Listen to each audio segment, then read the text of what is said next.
Welcome back, everybody, to another edition of Irish Illustrated Insider, our third of week number one in December. I'm Tim Priest with Tim O'Malley from Irish Illustrated. We're joined by Pete Sampson of The Athletic. Notre Dame signed 25 players yesterday. We thought it was going to be 24 when we walked in the room, and it was probably the best news that Notre Dame could have gotten at that point.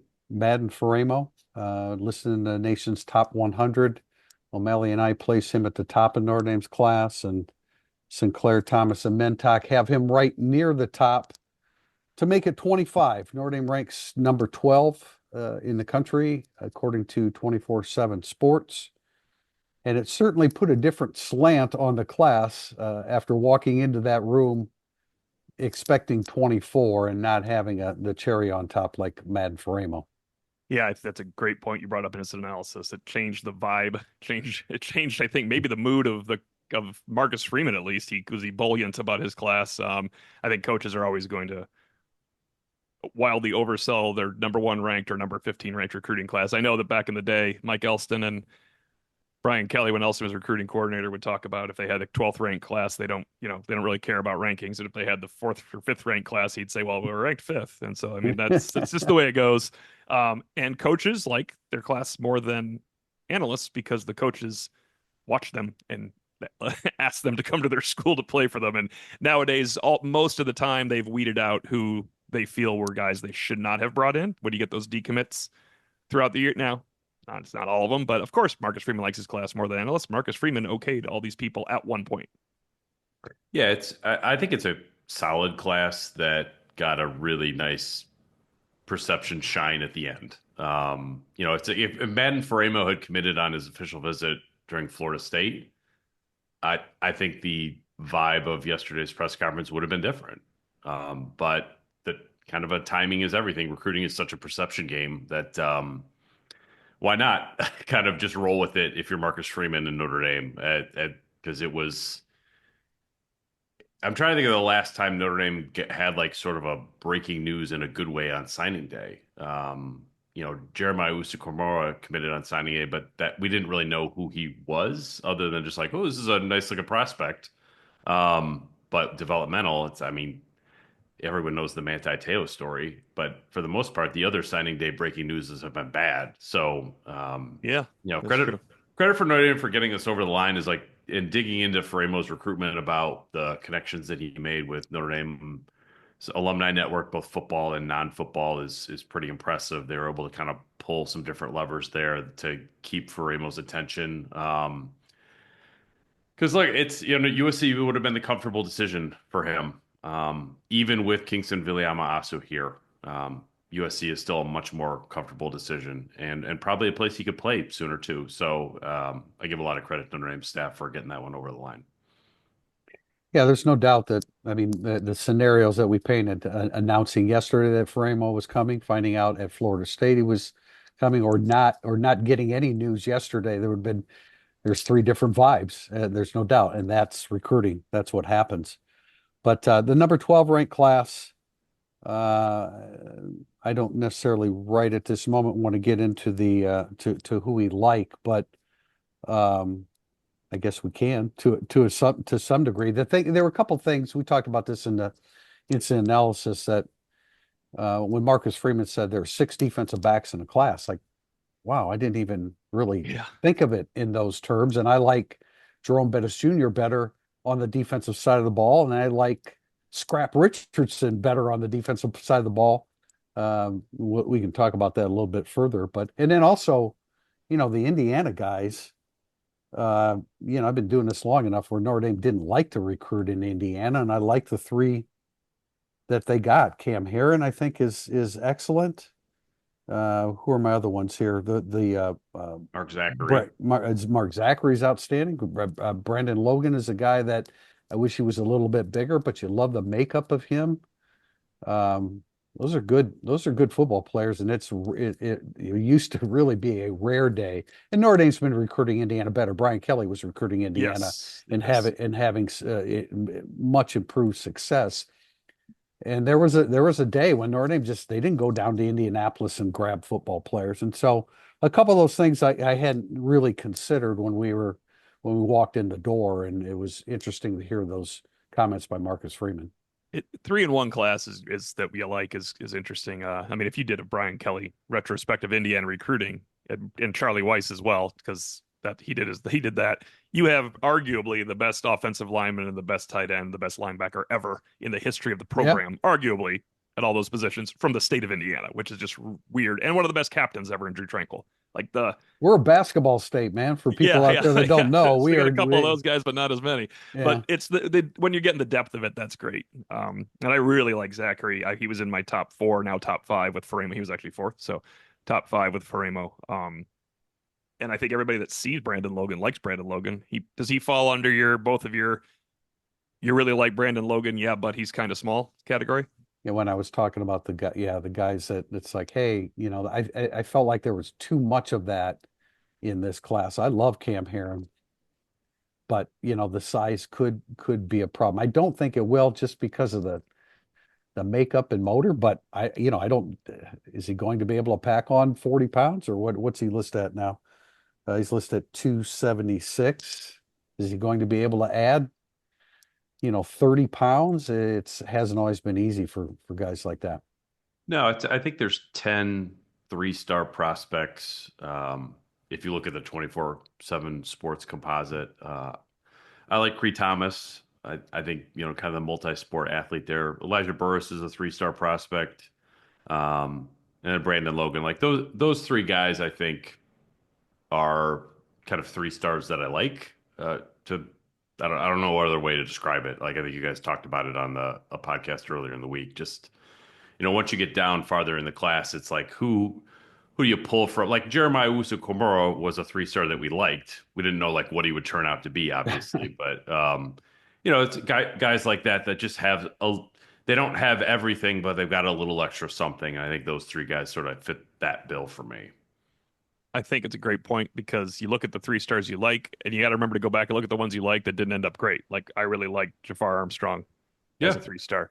I really like Jordan Markeith as a 3-star. I did too. Then we all liked, and this is a signing day story, but to Pete's point, it's not a splash. He ended up being a splash. Myron Tagovailoa-Amosa.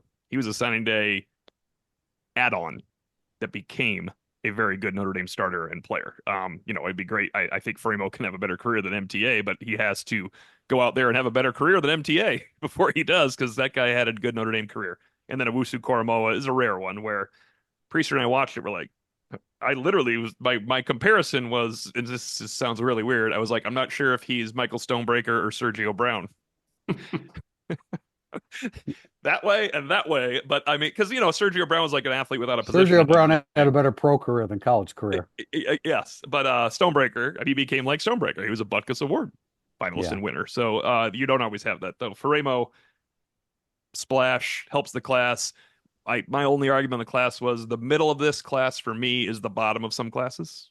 So that's why I had an issue with it. I actually used that phrase in my Thursday Thoughts Day. I thought that was a good. And again, I'm a little bit more forgiving than you are. I go a little bit deeper in the class, but like I said before we started recording, I'm a little bit more gullible than you are when it comes to recruits. So, also, we should remember my phrase that what the hell do we know sometimes? I mean, I had Leonard Moore 12th behind Saldate and Micah Gilbert. I like Micah Gilbert and Saldate. I'd like to move Leonard Moore to 2nd right now in my class if I could do that, behind Bryce Young, who I think I had 8th. So, that's, we're a little off on these things once in a while, too. Well, I'm glad you brought that up, because I think, and we talked about this a little bit yesterday, that I think you have to, the player development. I mean, this is a good staff, and I don't know, maybe it could have been any DB coach, and Leonard Moore would have emerged. But Mike Mickens has got a track record of being really, really good at developing players, and then Anthony Knapp. I mean, if somebody told you Anthony Knapp's going to start all 12 games at left tackle, oh my gosh, in any year. Like, other than his senior year, right. You'd be like, no. Right. And yeah, no, as a true freshman, right, exactly. As a sophomore. And then, the offensive line's going to develop into a legitimate semi-finalist for the Joe Moore Award. I don't think they'll win it, but I mean that's player development. And I think this staff is pretty good at that. So Yeah. Yep. Sorry, phone's ringing. Pete's phone's not ringing. Go ahead, Pete. No, mine, yeah. No, I was just saying, like on the player development point, like it is by specific position though, right? Like we look at defensive back, offensive Oh, line, yeah, right.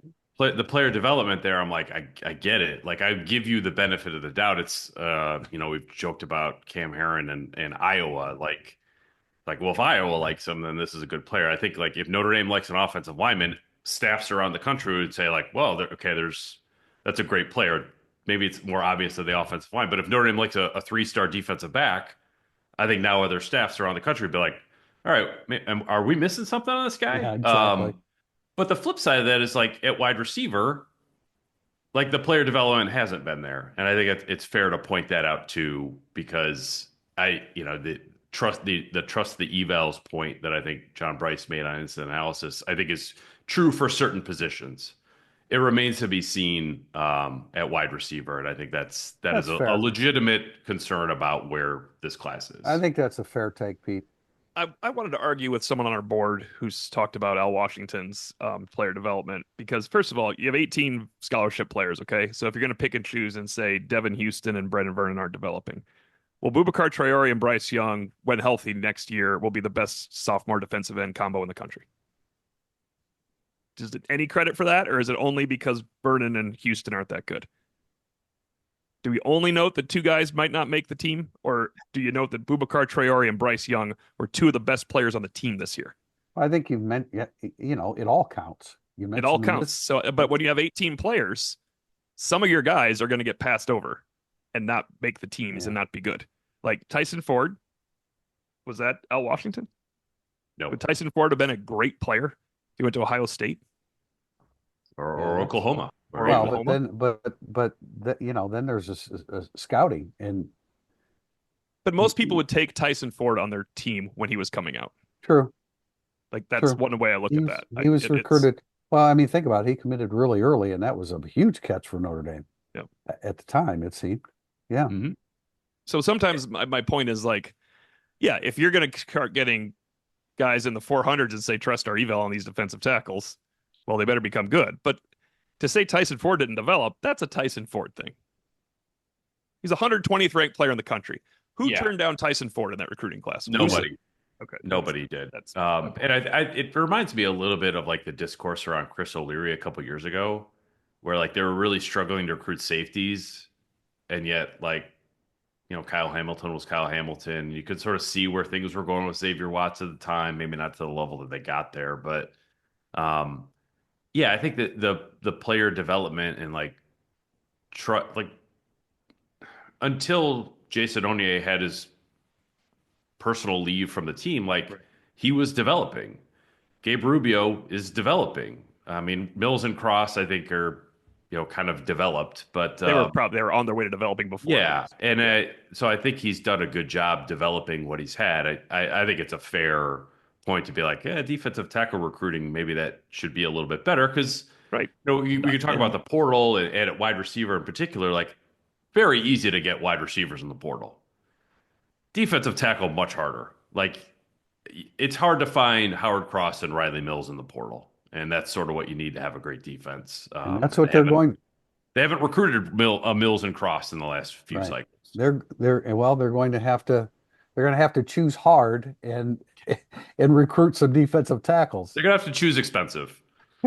I think they're choosing expensive, and Yeah, we will find they'll out about how definitely. expensive they are. Yeah, no, Actually. we're gonna. That's a question to be Okay. addressed in the second segment, but we'll get to that in a moment. So as we wrap up our conversation about this class, I guess we'll get into it a little bit more in second segment with questions. But why don't both you guys talk about the guys that you feel the best about? Um, Pete, you start. Tim and I have ranked them for Irish Illustrated with our three other writers. But Pete, go ahead. I would say I'll go Faremo one. Um, I like Dallas Golden and Mark Zachary probably two and three or three and two. I'm not sure which order I would put them. Um, I like Flanagan, maybe not at the level that other people like him. I'll be interested to sort of like see how big he can get when he gets to Notre Dame. Kind of broadening out a little bit. Um, and I think Will Black has a chance to be awesome. I just am reluctant to get over my skis about offensive linemen because it's just such a hard position to project. And what I love most about this offensive line class is that they don't have to play for like 3 years. Yeah. And that's And that's I just think not a position that they've been in for the last couple cycles. and I think it's a group that needs that, not necessarily Will Black, but the others, I think is true. And I love Cam Heron. Pete, I called him, he's my Howard Cross the third pick of the year on the other side of the football. Can I he play think that defensive tackle? I don't think so, but well, he probably could, but I really like him at center, and I think that he'll eventually, deal with the size. Like that's just such a flip of the coin and crapshoot. I mean, yeah, I loved Howard Cross. Did I necessarily think he'd be this good? No, just like JOK. We liked Owusu Koromoa, Butkus Award winner. Right. After When I say I had 2 him years second of in the class, and DNP. I had him second in the Yeah. class, and you had him third, it was a crappy class. So Yeah. no, I had him second in the class of a class that wasn't that good. That's part of that we on paper that was not a good. It ended up being a really good class. You had Heinisch, MTA, Cole Kmet, Joe Owusu Koromoa, but like Brock Wright, it didn't look like a good class at the time. I mean, of course not. It followed 16 and a coaching staff turnover. That's really hard to have a good class. Yeah, no doubt. Pete, On anybody Howard else? Cross, by the way, I would like to point out that he was ranked number 422 coming out too. So that wasn't exactly like the hey, we got Howard Cross moment for recruiting as a defensive line Oh coach. no doubt. But I didn't. No, I'm saying I mean, Cross and Mills All-American? are like different recruiting levels of Oh, player. no doubt, no doubt Rubio's about on it. the I Mills mean- level. Rubio's the Mills level of recruit. Yeah. Right. Yeah, I mean, those were both national prospects. Because it's like, look, you can have heavy hands or however they describe Howard Cross, and that's great. Like Sheldon Day had a quick first step, but it's hard to teach 6'5". There's no doubt about that. And that's There's where not- Mills and Rubio came into play. And I think that's one of the things about this class is that they needed to find at least a Rubio, and they didn't. So it's hard to just grow somebody into a Gabriel Rubio type. Yeah, that is a real disappointing aspect of this class. Oh, yeah. And somebody pointed out, Chris I guess Glenn. I really wasn't paying attention, but those interior defensive linemen are strong side defensive ends, with the exception of Chris Burgess Jr.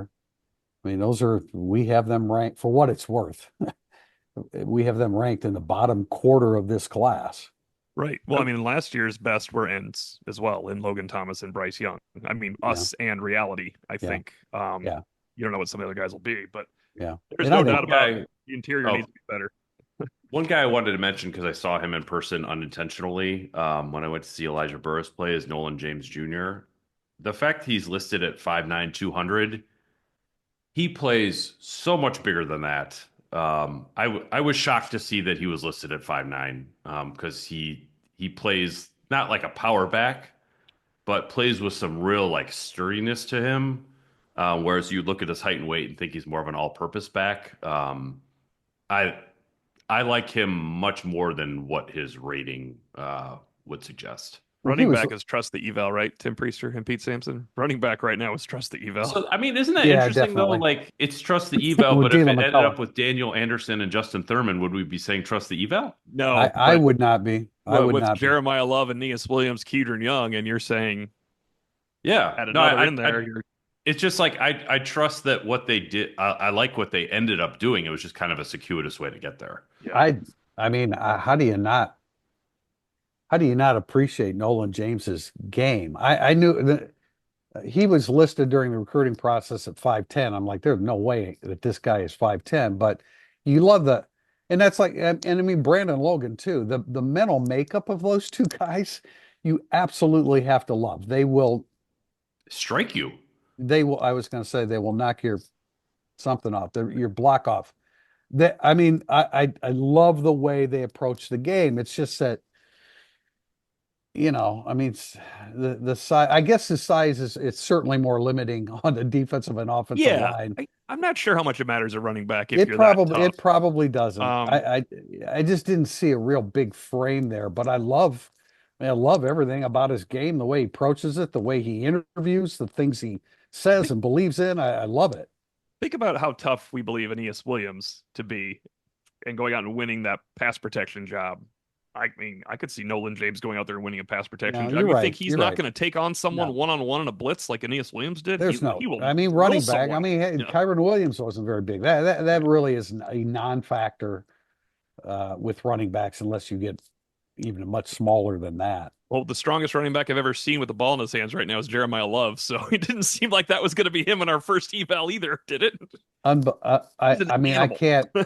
I can't, Pete. I've been on this. I've been beating this drum. I mean, we blame Orlando for every time somebody gets a hangnail. Are we not going to give him credit? Have I said this on a podcast with Yeah, you? yes, but you People keep are, doing it. well, I mean, yeah, I know people are getting sick of it, but how in the hell did Jeremiah Love get that strong? You tell me. Now the kid gets most of the credit. I get that, but No, come on, man. it's He is an unbelievable two-way speed power back. I can't believe it. It happened in a year. I want to point out he was not that last year. They talked about Jalen McCullough keeps saying Right. I had a 188-pound running back I put starting in the Sun Bowl. It's nuts. Yeah. Tim, Impressive. talk about your Yeah, top guys I in the mean, class. Dallas Golden was my number one until Faremo joined. You can do 1A, 1B. I love Dallas Golden's versatility. Every time someone says they don't have good receivers and he can play receiver, I think to myself, I really like watching Leonard Moore, Christian Gray, Benjamin Morrison, and Cam Hart bundle people on the corner. I think it's the third most important position in college football now, behind QB and defensive tackle, for a championship team. So he could play both. I like Zachary. I like Flanagan a little more than Pete, because I also think he's got that, like, it's kind of like Brock Wright. When I didn't know what Brock Wright would become, and he was not as good of a receiver as I thought he'd be at Notre Dame. But if Brock Wright didn't block well at Notre Dame, I'd be like, I'm not looking at tight end film anymore because I don't know anything. He was the one that you knew could block. Flanagan blocks like that.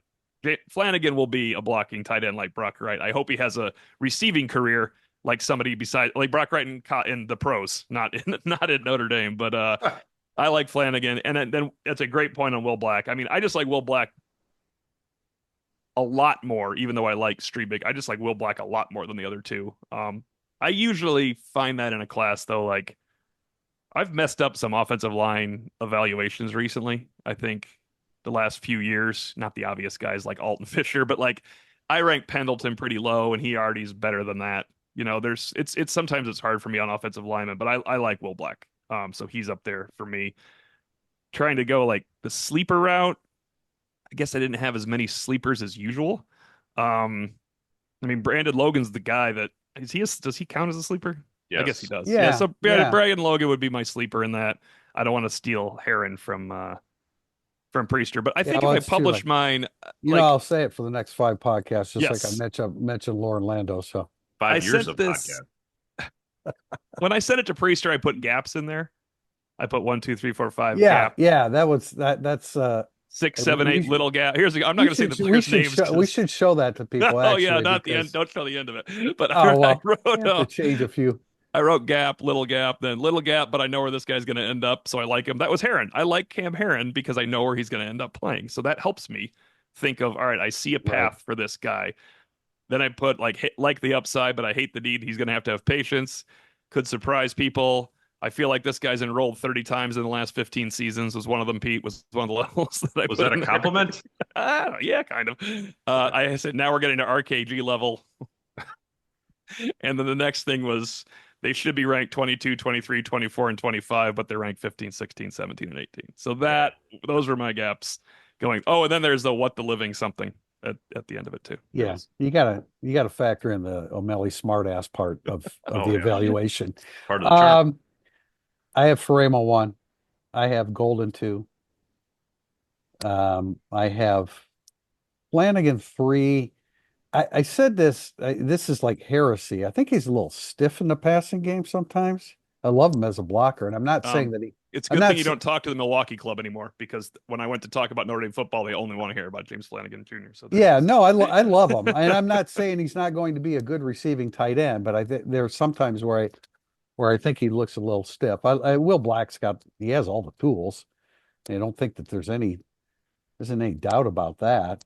Um, I love Elijah Burris. I loved him the first time I saw him. I never understood. There must be some secret as to why he wasn't recruited or ranked higher.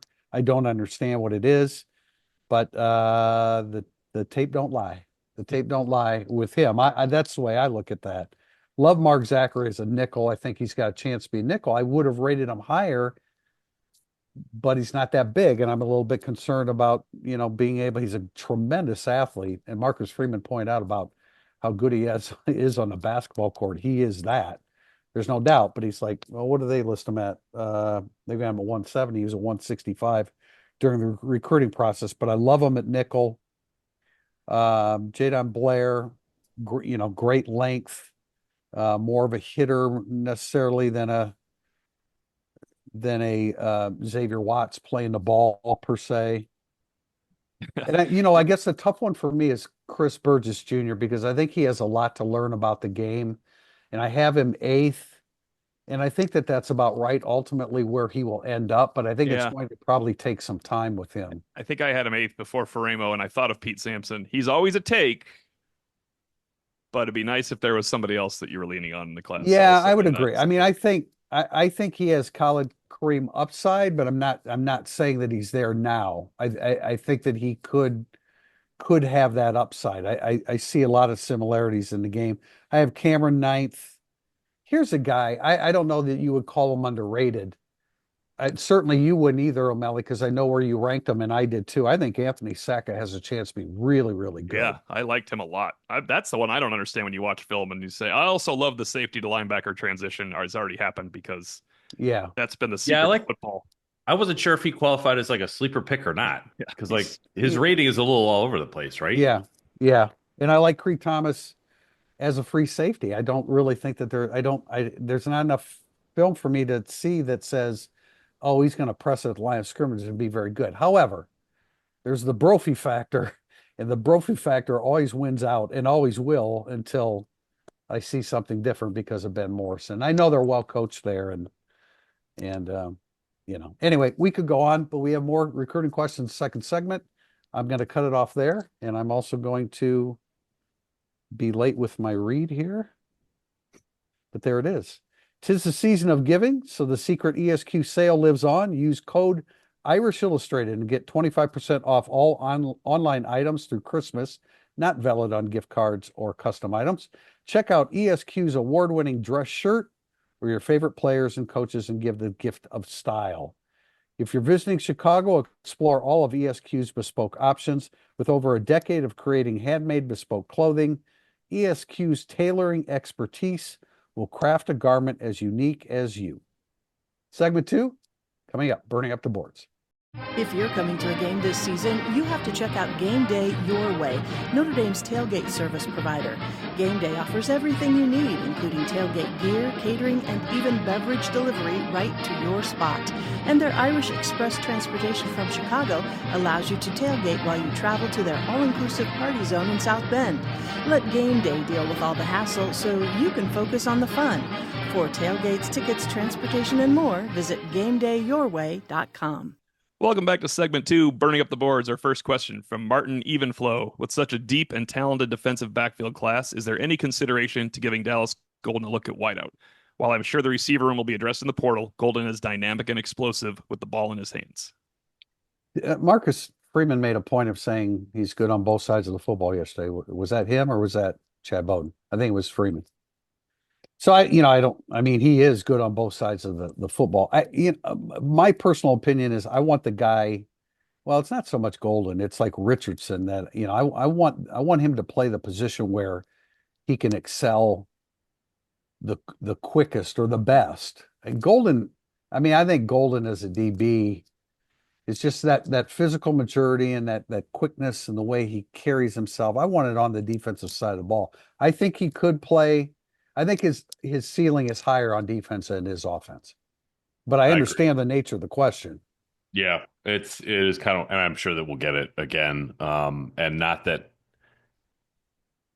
meeting Dallas Golden has anything to do with anything, but like just spending time with him, the way he's just like when he walks into a restaurant and you're having dinner with it, it's like this guy looks like a DB, which is like long. I don't know. It's kind of hard to describe. Like he looks like exactly how you'd want a premier Now, defensive back to look. Christian Gray has that same look too. When I got down on the Yeah. field at the end of the game, it's like you don't realize how long Christian Gray is until you see him up close. Same way with Leonard Moore. I got down to the field at USC, and it's like, damn, there's another example of how long Christian Gray is. And what you're saying, Pete, is very similar. I like him better on defense. And then I mentioned Scrap Richardson. There isn't room for 8 of those guys. It's a good question. Portal. Go to the portal. Get Go to the your portal for wide receivers. receiver. Yep. Yep. And Dallas Golden could help next year in a reserve role in the defensive backfield. He's that good. Yeah. Yeah, and I think it's like it's worth their defensive back development has been so good, it's sort of too good in the sense that you're going to have some 3-and-done players at that position, probably more than what you thought. Yeah. So the time for Dallas Golden might come sooner than you think.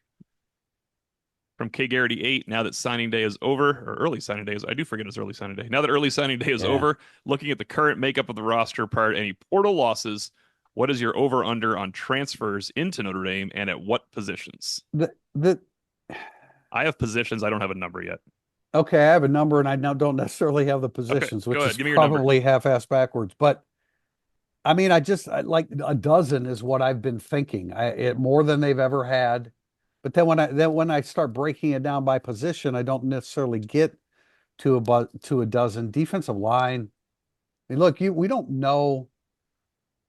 Definitely 2 defensive tackles. Yes. And again, I want to reiterate something that we've said. I think when Notre Dame is all said and done with the portal, it's going to be names that we're familiar with from Power 4 conferences, which hasn't been the case in recent years.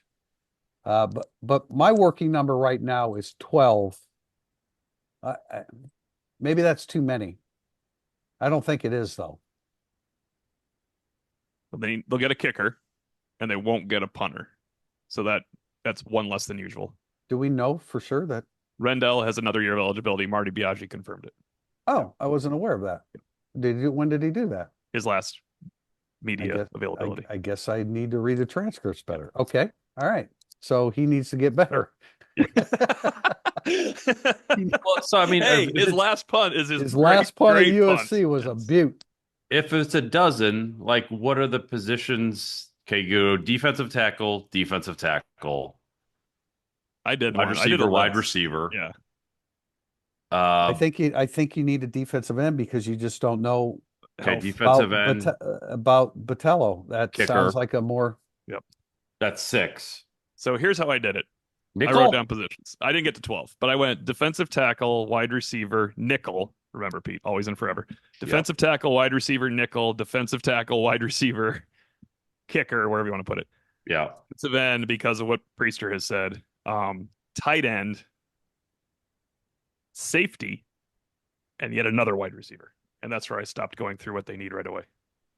So 3 wide receivers. Because I don't think you retain every receiver that's supposed to come back that everybody thinks is going to come back. It just never happens. It's a volatile position of transfer. I think there could be an edge guy that. And we both agree that if Botello was like healthy for the end of spring ball, they wouldn't get a defensive end. And if Traore was healthy for the end of spring ball, they wouldn't get a defensive end. But Right. those guys tore ACLs and ruptured a patella in mid-September. Patella's injury is a bad injury. Yeah. And we have to stop acting like Traore's fine. Mitchell Evans did it. I mean, no, he was later. But like, how long did it take Mitchell Evans to get back? The full year? Almost 51 weeks, would you guess? From October 27th, he was probably almost Mitchell Evans for the DVD. He was also 270 at one point. I mean, he's a much bigger Not that guy. easy to come right back to start the season. And they have a tough start to this season. I think there might be I'm really interested. The portal, the names and all that, the sooner that comes, the better that we can talk about where this is going to go. I think there's an outside guy on the second level that could end up at Notre Dame. Well, another Northwestern safety went in the portal this week, so Notre Dame that's been a sweet spot for them over the years. One for two. One for so two. did the Purdue Yes. safety. Yeah, I mean, that's, As first stated on Next Things to Say in mid-September, he will be in the don't portal. line him up 30 yards behind the line of scrimmage. That's Yeah, just it. I know a lot of people. I know a lot of Notre Dame fans came out and said he's no good. He was freshman All-American, intercepted 6 passes. If you utilize him Yes. properly, he's a good football player. He definitely is. Notre Dame fans were spoiled at safety with Xavier Watson and Adon Schuler, but I will tell you one thing. Adon Schuler would have missed a lot of tackles if he started 30 yards away from the line of scrimmage when he came running up to tackle Jeremiah Love, by the way. All right, ask Adon Schuler to go tackle Jeremiah Love 30 yards away from the line of scrimmage. How Like good they're does like, Adon hey, Schuler why don't you ride a unicycle while playing football? See That's what like- happens. Thieneman, it's like run, breakdown. Run, breakdown. with Jeremiah Love and Jadarian Price? Just atrocious. You can't. That's That's why why that there'll guy be. got fired. That's why there'll be. There'll be a new head coach in West Lafayette. Right now, offensive Kicker, line's not a need. 3 But wide if they receivers. lose Coogan, Spindler, and someone else, then you start thinking about backups there. But Yeah, there's see, still, that's the thing. Like we can't. It's very difficult to factor in portal guys from and here's we learned it last year. Like you don't think about it, and then all of a sudden, that first week after, the difference was they weren't going to the playoffs. So it's like those guys jumped in immediately, and all of a sudden, the first week after Stanford, we were there. We were 6 guys were jumped in the portal. Oh gosh, this week was hell Yeah. last year. Yeah. Yeah, now that this week We've already had the anniversary of like the Flores incident, right? Yeah. Yeah, coming back from Stanford. So I don't know. Put a number on it. 6. 10. I think it'll be low. They'll go like high end guys, like more bang for your like. What do I go? Quality over quantity is the kind of. Wait a minute. There's no money involved in this. They're coming to graduate school. I'm going to adjust mine to 10.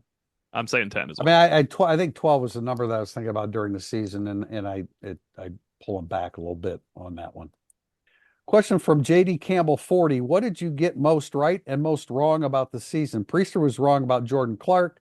Tim O'Malley was the most right when he said one of Miami, Ohio, or Northern Illinois would cover easily. Yeah, that's just human nature. I actually have an entire story because I did 25 preseason predictions, so I could tell you exactly what I was most wrong about. This is the most wrong of all of the ones. I did a good job looking at this. I did it. Actually, I'm really gonna be proud of when I publish this. However, this one is as wrong. I put it under a special category. I categorized like nailed it, and Is it with regard to a transfer? No, it's in regard to a quarterback. It says this was back in July, so give me some credit, all right? And I didn't say this in August. Assuming at least 13 starts, Riley Leonard will pass for more 12 starts, I'm sorry. Riley Leonard will pass for more yards than any Irish quarterback since but excluding Ian Book in 2019. Every quarterback passed for more yards than did Riley Leonard in that stand. So when I broke it down into sections like close only counts and hand grenades and dancing and nailed it. But this is what do you do for a living section is that call right there. Because that is not close. He needed game 12 to get over 2,000.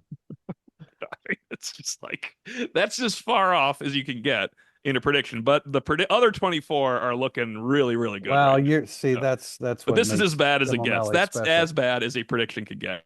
Yeah, well, mine would be a lot worse if I did 25. Maybe I'll try to do that with you this year. Pete, do you remember some of your preseason thoughts that maybe didn't work out? I remember being correct? on this podcast multiple times in the summer, and some people on the podcast were like, I don't know, Jadarian Price, maybe he should be the starting running back. And I said, no, it's Jeremiah Love because that guy's a freaking freak. So I think I'm going to, even though statistically Jadarian Price had a great year, we also have eyeballs. So I'm going to go with that one being the one I got right. I did have the notion that Price would be more of a volume carrier of the football and ended up being about the same, but I would consider that one wrong. I have to say, I don't think I was wrong about Jordan Clark in August. I was wrong when I was watching film of him in January and then still uncertain from the spring because he was banged up. But I mean, did we not say during August that Okay, Jordan Clark's the real deal. He's going to be good at, I think we said that. That's the way I remember it. But I had my doubts about Drake Bowen, and Drake Bowen, I think, That would be one, right? has played very well. Where I was most wrong was that I thought RJ Oben was pretty decent, would make a really, and look, he's taken a lot of snaps and has given them snaps Changes with ends. changes ends of the court, and has given them snaps while sharing the position with a freshman. But and you know what? I do legitimately think that he played better in November than he did in September. He did. He didn't do much And against USC, but he played better yeah. in the Yeah. November games. I remember writing his name down a lot more. But where I was most correct was at the bye week, the first bye week after 5 games, it was like the offense is going to take off, man. And it was mainly because of what I saw was coming on the horizon opponent wise. Yeah. Give Riley Leonard credit for growth and Mike Denbrock credit for growth. But there was no doubt in my mind that we're going to see much better offense over the last 7 games. And I think true for a couple of reasons. My favorite one is that Notre Dame will average fewer points in September than it does in October, and fewer points in October than it does in November back in June. Because That's a good one. the same thing, but by the way, thank goodness for the extra points scored there in November, because they scored a lot of points in October too, but just barely by like a point extra. That did come true. So that was one that close was enough, man. Yeah. Even if it was a point less. I think the one I was most wrong on, and I'm frustrated by this because I still think like it's not my fault or this player's fault, is Jaden Greathouse. Yeah, like, that's a great one. That's like to me, I feel like he could be a wide receiver 1, and it just like never happened this year for reasons that are completely mystifying to me. One of the reasons is that Riley Leonard throws the damn ball to everybody. And apparently not enough, because he didn't throw it for as many yards as anybody in the history of. Well, he had a lot of 6 and 7 yarders. He runs there, pretty well, especially early on. But yeah, I mean, like every game, it'd be like, oh, he completed passes to 8 different receivers in the first half. He did that all the time. Oh yeah, no, he really did. I think that had a lot to do with it. It just spread it out more. I'm still backing Jaden Greathouse for next. I think that's too. fair. I agree with you. Now, Especially this wide receiver core, you might as well back him for the next year. Yeah. Pete. We're gonna be right someday with this thing. Our next question, Irish B, with NIL still being new to college football, it doesn't feel like it, but I guess it is. Do you agree with Notre Dame's approach when it comes to paying a premium price for transfers, but not high school players? And this should get interesting. I think this is a misnomer. Now, well, on a couple fronts, because we had some examples of. Do we want to get into that, Tim, about those bids? We can't say the players, but I mean, they're offering a lot of money to high school players. Yeah. If that's all we could say. I mean, they offer a lot of money to high school players. They're getting outbid. They're not getting outbid. They're losing players at times when they are the highest bidder.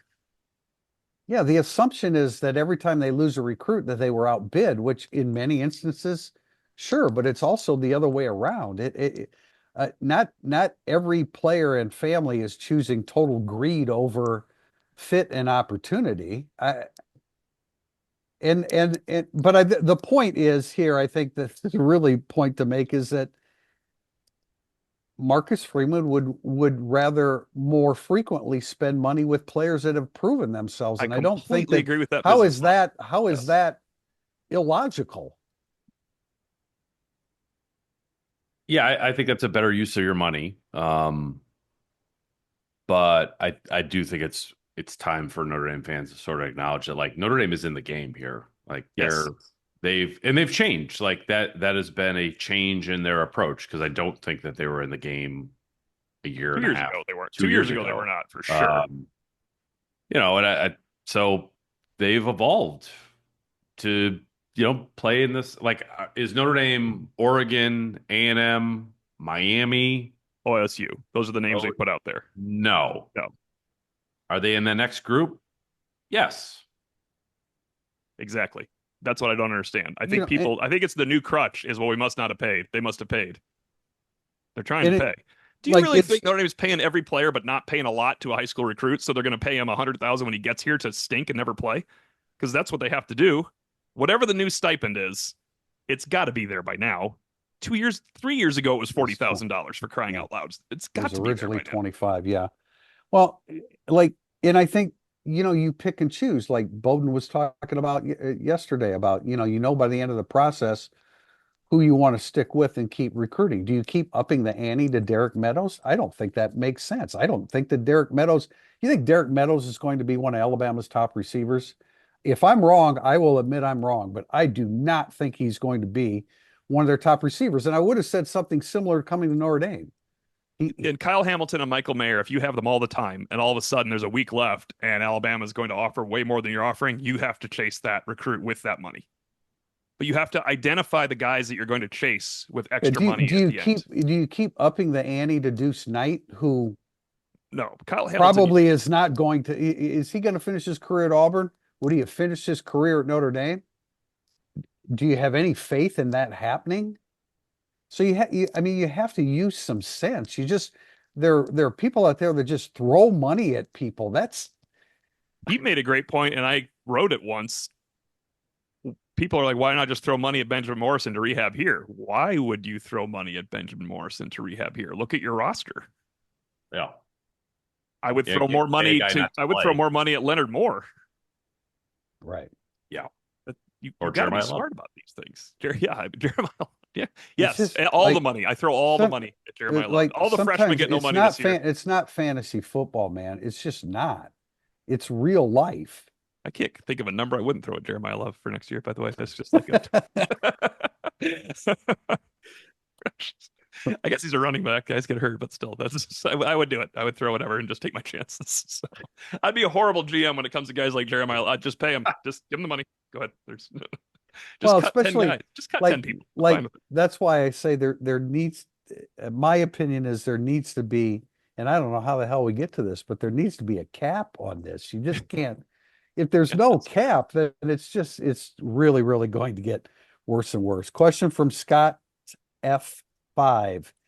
Is Notre Dame considering taking undergrad portal players or strictly graduate only players? We have addressed this before, but let's emphasize it again. Yes.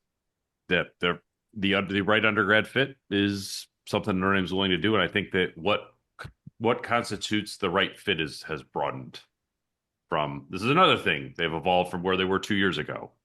Like they're more open to this now, which doesn't mean everybody. I think that anytime a former 5-star prospect jumps in the portal, you'll see it on your message board about like, what about this guy? It's like, well, I mean, he's at A&M, so probably not. But I think if you look at Big Ten schools, ACC schools, by and large, I think that there's a much better chance to get guys like that now than there would have been 2 years ago. Tim? I mean, they're going to look at undergraduate transfer players are easier because there's not the massaging and talking about why they can get in. Because do most people know that it is up to the individual deans of the colleges to get them in to make the transcripts match? It's not just like Notre Dame admissions. That's what Swarbrick always said. People are Yes. saying admissions. It's not admissions unless it's a high school senior. Right. So yeah, I think you'll get more graduate transfers, which are the 1-year rentals. I understand that. You'll also have undergrad. I mean, they could have had. We'll see it more. Yeah, well, Riley Leonard was an undergrad transfer. Yes.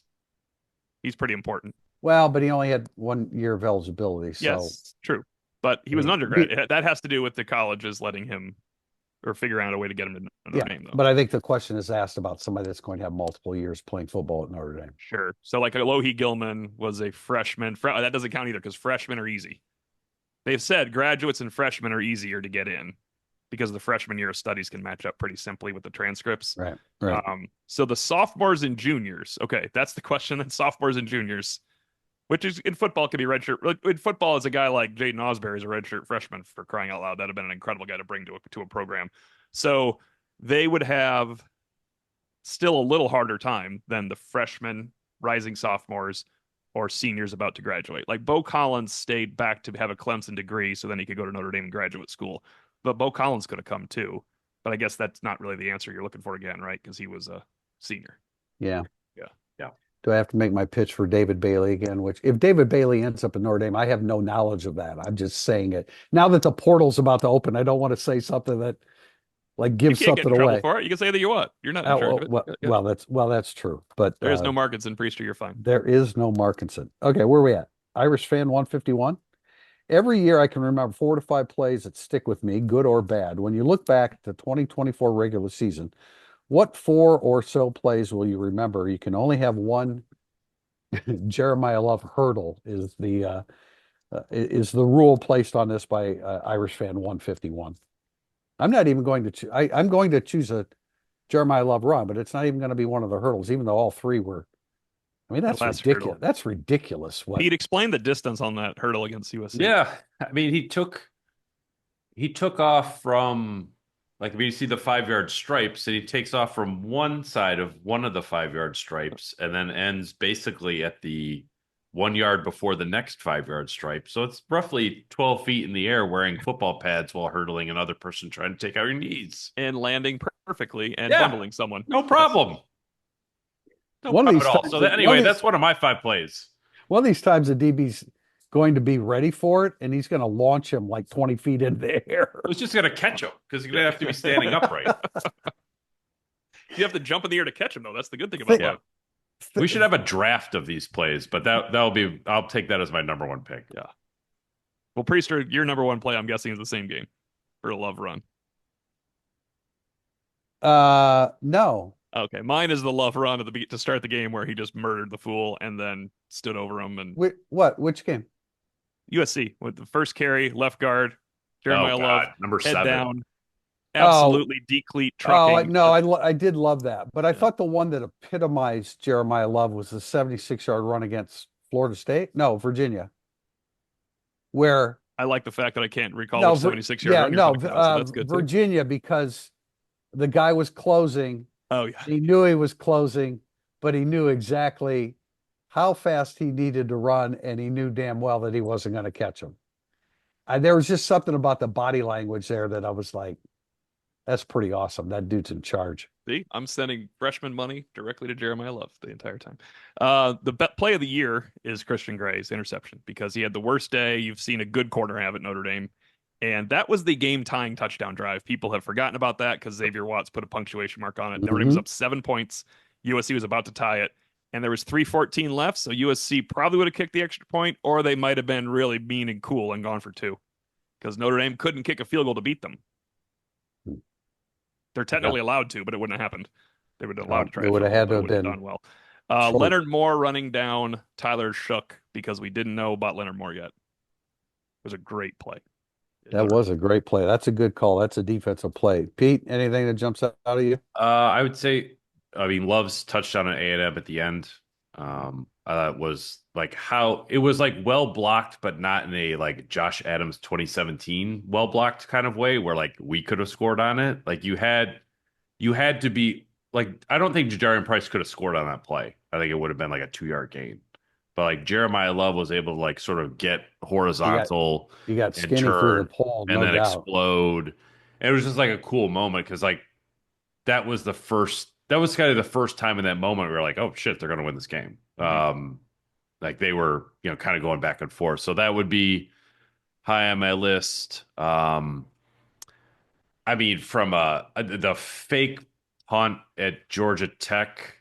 I mean, even though like the USC one was ballsier, I thought the fake punt at Georgia Tech was kind of like the first time we saw like, what was that? It took a second to like figure out what we just watched. The fake punt against especially Virginia. since it was, but yeah, for me, it's the one against Virginia. I forgot about that because one. of everything that That's came with correct. it, and the refs are cheating and they're biased, and ACC Everyone loves refs a good hate Notre refs are cheating Dame, and conversation. yeah. The first one I wrote down was because he did say good or bad was Riley Leonard's second pick against Northern Illinois. I mean that. Oh, I didn't read the good or bad part. That's usually Pete Yeah. Sampson bringing in the bad surprise of the year. He always does that on our New Year's podcast. That's fun. So And I think, and then the run that epitomized, that's why I picked the one run by Love, where he was pulling away against her. The run that epitomized Riley Leonard and what he brought to the running game, and I think it was I think it was Florida State when he went up he scored the first touchdown, 34 yards when he went up the Oh yeah. Florida State sideline, where it's just where you just realize that. I think that's where I wrote in tail the tape when Leonard says, "Oh, I'm not a good athlete." I'm that. Yeah, you are, dude. You're a 400-meter high hurdler. That's what you are. Yeah, when that's the run where I turn to you and I go, he just outruns people. Like he literally just outruns Florida State's back seven. And the momentum of him diving. I mean, he went a good 4 yards. I know he dove and didn't land beautifully like Love, but he went farther. So that's Yeah. it just looks Yeah. different when he runs. Yeah. This, Go ahead, Pete. I was going to say, like, this play was by a losing team in a game Notre Dame won, but like Tyler Shuck's touchdown pass where Drake Bowen like took his head off. Yeah, what that still seems like, man, that was just like a really impressive throw. That's I one of the throws can't of the year believe in he had college football. the guts and then got up after it could keep playing really well against Notre Dame. I can't say that I followed Louisville after the Notre Dame game, but did Tyler Shuck's game slip a little bit after Notre Dame? All I know is Bud Elliott and did a draft or just fantasy draft with friends or with colleagues, Right. and he took Shook He- over Leonard. Leonard. Yeah. So I was like, I would have probably taken Leonard, and it was on Twitter because rushing touchdowns count too. Obviously, you take a shot for passing. But somebody was analyzing it all year long after every week, and I do think Leonard went ahead in that situation. And Leonard didn't throw a lot of touchdowns, so obviously it goes by. Yeah. I'm saying if Shook took off and threw 4 touchdowns every week, then he would have been ahead of Leonard. Yeah, he finished with 23 touchdown passes and 6 picks. So like he sometimes guys play really well one week. Tyler Shuck played really well that game. So did Maeva. Yep. Maeva, excuse me. Maeva played really well too. Yeah, he did. He'll be back. You'll see him again. You'll see Leonard more too, though. Yeah. Irish Man 50. 2024 Irish are the best Notre Dame team since. Pete, you've been all over this one. Yeah. I mean, this was a mailbag question last week, and somebody asked me to put together a 12-team playoff field, but just with Notre Dame teams Oh that my I've gosh. covered. That you've covered, right? That I've covered. So I Okay. had 24 Notre Dame teams to choose from. And I had this current team as the number 2 seed behind the 2005 team. I think that's best since that's the team. Although if you wanted to have a discussion about 2018, I would definitely entertain it. Interesting. T.O.? The best team since 2018. They are better than the 2015 team. And every time I say these words, I can't believe they had Kyle Hamilton on one side and Jeremiah Usu-Koromo on the other, but this team's faster defensively. That was more of a rugged team that had 2 great athletes. To be fair, the 2020 team in this 12-team playoff would do some damage because they would be able to run the ball on people, and they wouldn't run into Alabama's top 5 offense of all time. So 2020 was very good. I think 2018 was better than 2020. I think 2018 is better than 2015 because their defense stunk. And I love the 05 team, and Pete and I have talked about this, and that team would go score on people. That D wasn't good enough either, though. Like I always said, if they ended up playing Texas, if they beat USC and they ended up playing Texas, Vince Young would have scored as many points as he absolutely needed to score to win that game. It could have been 65-64, but he would have scored to end that game. So I think 18 gets a raw deal because they had to play Clemson in that game. Time. And I think 2018 Clemson would beat 2024 Notre Dame in South Bend on I'm December always 21st. confused. I've always confused. Like best since. Does that mean better than or? Well, 1988 is where you have to stop no matter what. So you could go best since 93. You can go best since 05, Yeah, 12, 18, or 20. It's I'm losing my mind by day. So it's a little hard for me to come up with those. But I mean, 2020 is what I said first and foremost, because I stand by the fact that Notre Dame was Notre Dame, the University of Notre Dame, and its football team were as prepared for what was thrown at them in 2020 with COVID as anybody that I can remember that season. So 2020 is my answer, but I understand where you guys are coming from. I'm doing a bracket right now, by the way. Yeah. You guys are wondering why I'm reading. 2018, I think is I'm going to go with 2020. We have a question from CMU Pens fan. Among Steve Angeli, Kenny Minchie, and Tyler Butner, rank who is most likely to be the other quarterback with CJ Carr come spring of 2025. How did I miss this question? Angeli. Really? I mean, Angeli, Minchie, Bunkerter is with CJ Carr. I'm going in order. Angeli is most likely to be with Carr, then Minchie, then Buckner. I I see guess what you're it is a saying. just spring question, not a fall question. So yeah, I'll agree with that. I think it's a really good question. I think it's Yeah. difficult to, there's so many different levels to consider. Everything we heard about Angeli is that he wants to start at Notre Dame, and he's going to try Yeah, to beat no, up I CJ agree. I Carr. agree with that. I agree with that. But it takes, he's going to have a difficult decision to make. I mean, CJ Carr, what if CJ Carr can't throw? What if Well, his throwing that, protocol takes him to February? Then Steve Angeli's like, I I, got to try to beat this guy out, doesn't he? I yeah, mean, yeah, I know. I mean, that's why I say there are many levels to this, and it's really difficult to. I mean, I guess I would guess Angeli too, but based upon what the reasons that you're offering there, T.O., but I don't know. A lot of things are going to change between now and then. do you think Buckner will be in the QB room next August, or the help the team room instead? I think I think my hunch is if he's on the team, he'll On- be in the quarterback room.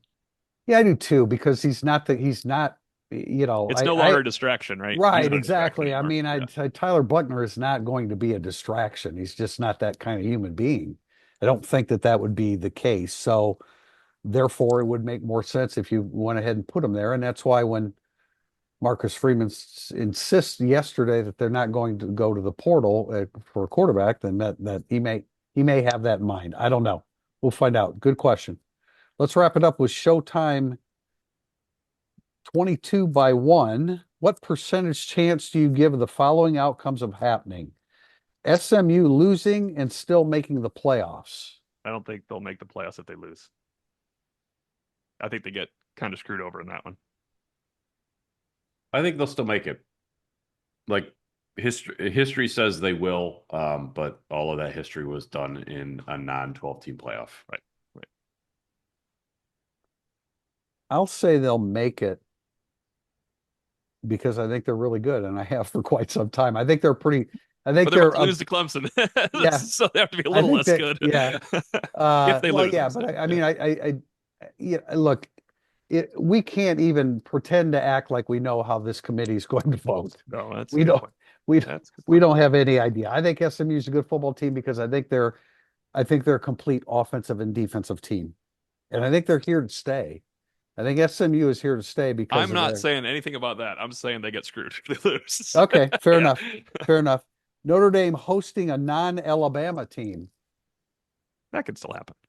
That's Yeah, I don't. Yeah, I don't- I think that the notion that the playoff committee is going to engineer the rankings so ESPN gets Alabama at Notre Dame, I think is a bit Again, out. I don't think know that's how you impossible know. either, but I don't know.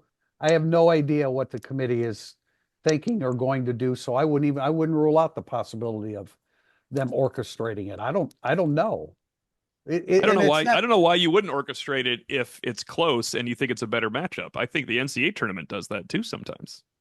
As long as you're in the same pod, like let's say the NCAA pod is 4 teams to play North Carolina. All right, in let's say North Carolina is the number 1 seed, and you have 4 8 9s, or you have you have more than 4 8 9. Yeah, you have 4 8 9s. I think they look at it and say, well, let's put this 8 9 there.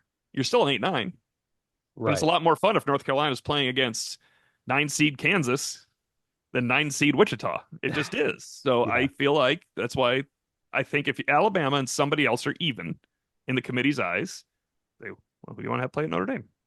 Right, especially since we know that if Notre Dame plays Alabama, they're probably going to that game is probably going to be slotted as the night game on Saturday night. Whereas if they don't play Alabama, the Notre Dame will probably play on Friday. So and when I say I don't know what the committee is going to do, I'm factoring in the point that this is the first time they've gone through a 12-team playoff. And I'm the first one to defend them because it's hard. Like we added an extra show and we on Wednesdays we criticize it, but how do you juggle all the criteria? I think people want better speeches from Ward Manuel, and that's fair. Well, I would agree with that, but who in that position has ever given good speeches when No, they're I know. Nobody. No, I know, but I'm saying like you got to have. I just wish there was something in print that this is the criteria. I think it can conveniently change and say Alabama has the best win of 3 lost teams, so they're in. The hell does that mean? But Tim, how do you? I don't know. I just want something in print. Here's my point about the criteria. And let me. Okay, so should it be head to head? Should it be the eye test? Should it be strength of schedule? Should it be I don't know, one but loss? let's say Georgia Should lost it in be 8 overtimes conference to Tech. based? Let's say Georgia loses in 8 Should overtimes it to Tech. brand matter? And What Tech happens is ranked. Georgia Tech loses in 8 overtimes, or Georgia Tech wins in 8 overtimes, beats Georgia. They have 3 losses. Georgia Tech is now ranked. Oklahoma murdered Alabama from start to finish. Alabama's in over Georgia?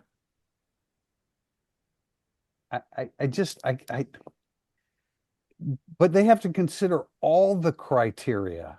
I'm adding Vanderbilt into it. I mean, This I'm is- adding all the teams they played and lost to. This is why I went on a Danny Cannell rant that if you know it's so easy, and actually I like his top 12. I think it's pretty good. But beg to be on the committee next year so you can spread your wisdom to all these ignorant people. That's the best job in the world, being on the committee. Yeah. Especially when you can make it up as you go along. All right, let's finish up. This is really this is extending, but we're having a good time. So along the same lines, Penn State and Georgia both winning. No, I'm sorry, I skipped. Penn State losing by 1 to 2 scores, but staying ahead of Notre Dame in the seeding. I mean, 1 to 2 scores is probably too gray of an area. Right. Like if That's they lost huge. by 1 versus 13, it'd be 1 to 2 scores. But I think if Penn State loses to Oregon similarly to how they lost to Ohio State, or similarly how Ohio State lost to Oregon, I wouldn't have a problem with Penn State being ahead of Notre Dame. Here's how I think Penn If they State lost by 14, then I would feel much differently. But if Penn State falls behind 30-0 and they lose 30, I said 31. And they lose 33-21, people will remember how that game started and they'll fall behind Notre Dame. And they should. That's Yes. But if they go up 14-13 in the fourth quarter, they lose 34-17. I'm not sure they'll fall behind Notre Dame. So yeah, then- I mean, it'd be like a Notre Dame USC style Right. game. Right. So then if that scenario arises, Pete, where Penn State stays ahead of Notre Dame, my point is then they got punished twice. They can't get it. They can't get a bye in the first round, and now they got punished again because they can't play in a conference championship game. So they got double whammied. Right? I think the very easy sarcastic response was like, you could play in a conference championship game if you really wanted to. You want to play us? You want to sit out and watch?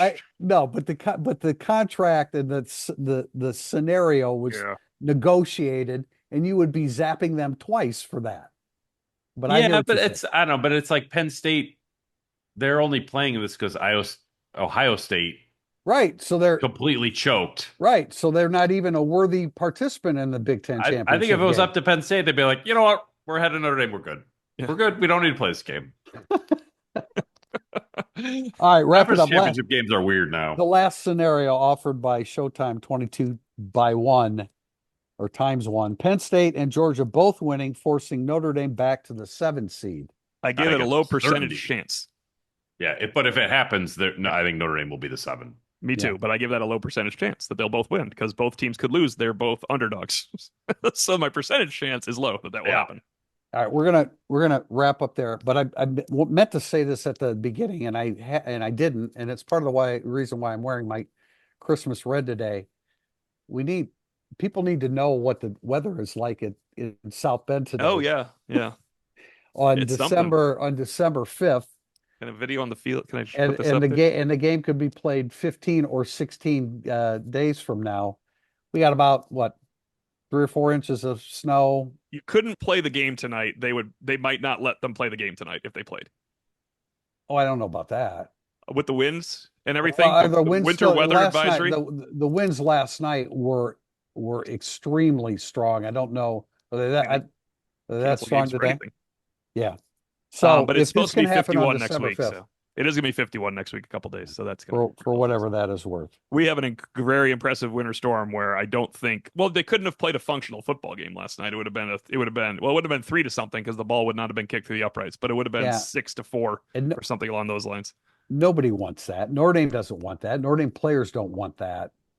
It's like, oh yeah, Alabama, bring them in. Well, Notre Dame doesn't want a situation where the weather creates freak things from happening, and then it's not an even playing field at all. But just want to remind everybody of that, and also remind everybody to check us out Sunday shortly after all the 12 bids have been announced. We will have Irish Illustrated overtime, so please check us out with that. And we also would like to suggest to you that if you have no idea what to give somebody for Christmas, a subscription to irishillustrated.com is literally the gift that gives 365 days a year. Please join us. Thanks for joining us today. Until next time, Tim Priester, Tim O'Malley, Pete Sampson. This has been Irish Illustrated Insider.